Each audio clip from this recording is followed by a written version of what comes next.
everyone, this is the Final Bosman, and on today's episode, it's the E3 2015 Do's and Don'ts. Yeah,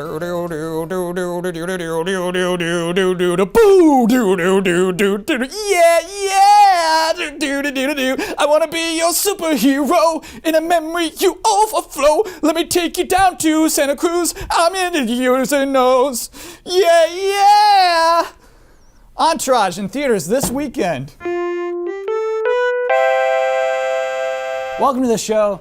I am Kyle Bosman, and today we're doing do's and don'ts for E3 press conferences. And look, we have 3 new press conferences this year that we did not have last year. 3 of them. We have Square Enix, Bethesda, and PC all doing E3 press conferences, and they've never done one ever before. So look, I'm looking out for you 3. I'm gonna give you each one do and one don't today. Let's start with Bethesda. Bethesda do, laugh at your mistakes. So here's my concern with Bethesda's press conference. I'm a little scared it's gonna be very serious. Like a little dark and serious and edgy. Because if you look at the games Bethesda publishes, they're all very serious. You got Doom, and Wolfenstein, Dishonored, and Rage, and Fallout, and the Elder Scrolls, and whatever Battlecry is. Everything's just like so serious. And look, I don't mean bring a comedian and tell us jokes in between each game. Yes, be true to the properties. I'm just saying, maybe don't be so serious. Like I said before, just laugh at your mistakes. Here's one of my favorite moments from E3 last year. Better than on any other platform. Hulk smash is right. Yeah, that's just Adam Boyes rolling with it. Most people, I think, in that position would not respond. Would just, Hulk smash comes on the loudspeakers. Dan? What happened there, buddy? Well, you're making me look like the a-hole up here. That wasn't supposed to happen yet. We have a big Hulk announcement later on in the show. Don't do vague teasers for new IP. This could be a real problem. Here's what EA had in their press conference last year. Just like a weird documentary about BioWare. And they're just like bragging about what the new Mass Effect is going to be like and with some conceptual prototypes. And then in the middle of this. While the Montreal studio is working on the next Mass Effect game, our team here in Edmonton is developing a completely new IP. Just like, yeah, be excited about our new Mass Effect game, and also we're working on a new IP, and that's gonna be great. Everything BioWare is doing is great. I think that's the IP that got canceled, like within a year. It's like, don't do it. Don't just stretch to make announcements. Don't just say, we only have 5 announcements, we need 7. Announce that thing that guy's working on, because it's not ready. It is not ready to be announced yet. Don't just throw out some weird and we're making an exciting new IP. E3 is your best chance to make an impact on us. If you are teasing your IP, you're warning us about the punch. You're just saying, okay, I'm about to punch you in the face. And we're like, well, don't. Come on, don't.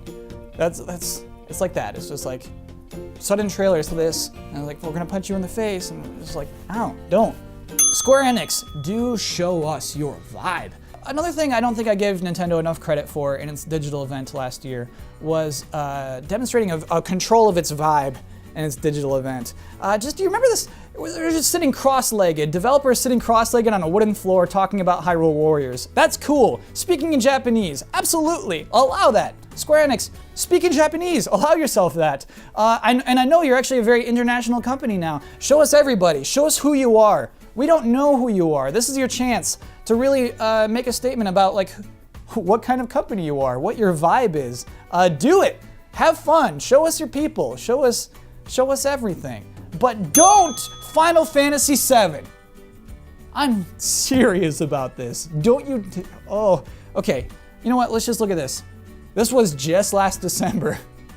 Still feels painful. Let's walk through this again.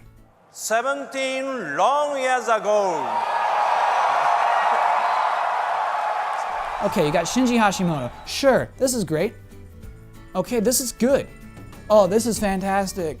Crystals, we love crystals. This is so good. This is really good right now, and this is bad. And then this is bad, bad, bad, bad, bad.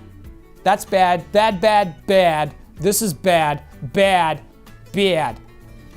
bad. You did a bad job. Don't do that. Look at all your announcements, write them down, scan through them, watch all your trailers, scrub through them. If any of those resemble anything like that, don't do it at E3. I beg of you. PC, do play to your audience. So the craziest thing about this AMD Presents PC gaming show is not that it's PC at E3.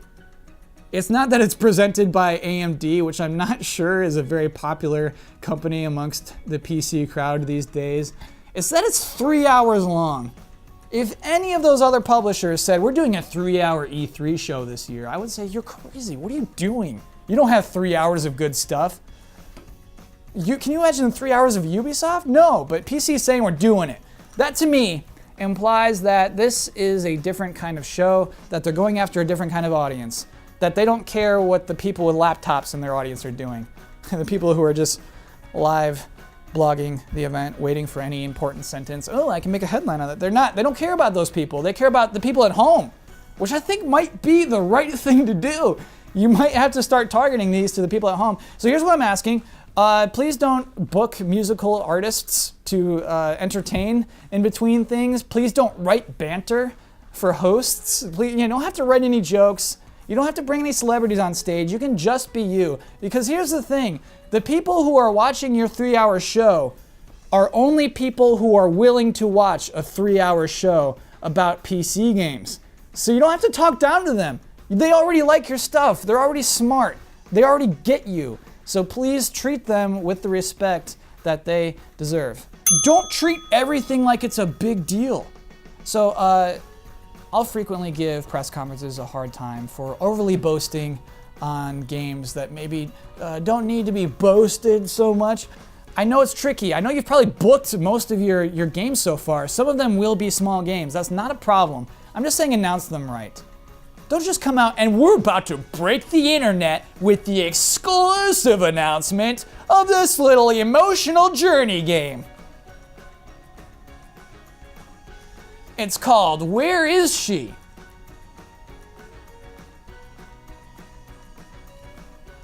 Yeah. Yeah. All I'm saying is just, if you got a small game, just present it right. If you want like an example of what you should do, just study the mastered technique of the king of humble himself, Sean Murray. Here's what you do. You come out on stage, you do 3 things. Number 1, you give us a big old bashful, sheepish smile. Number 2, you apologize for something. And number 3, of course, you scratch the back of your head. It's as simple as that, and it always works. Everyone, that is the show for this week. Those are my do's and don'ts. To Bethesda, to Square Enix, to PC. If you do those do's and you don't do those don'ts, I know you're gonna have a great E3. Sony, Microsoft, Nintendo, EA, Ubisoft, watch your butts, because those new guys are hungry for their attention. They want that spotlight. They want your tweets. And there's only enough tweets to go around. What are you gonna do if you're not trending? You're dead in the water. Get the attention. Get it. Go get that attention. Get also tweeting about you. Get on TV. Get that Jeff Keighley interview. You deserve it. I know I'm excited for E3. Before I go, tiny correction to make from last week. This person right here is named Oily, not Ogly.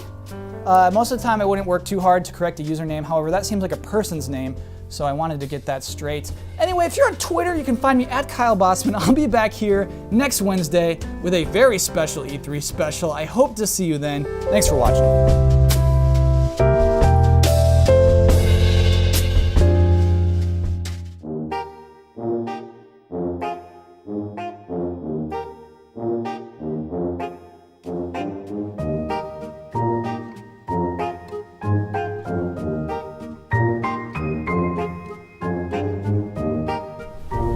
Blaze, Ian, some dum-dum left a trail of fruit snacks in the hallway. God, we left those there. We want to talk to you. About what? Kyle, how does the alphabet go? A, B, C, D, E, F, G, H, I, G, K, L, M, N, O, P, Q, R, S, T, U, V, W, X, Y, Z. Easy. Do you want to try that again a little slower? A, B, C, D, E, F, G, H, I, G, K. Stop it. You're right. About what? What comes after F? G, What comes after I? G, Spell juggle. G, U, G, G, L, E. Guggle. Ian, this looks bad. I'm afraid Kyle has a very serious case of being a big idiot. Hey. You gonna go for free snacks? No.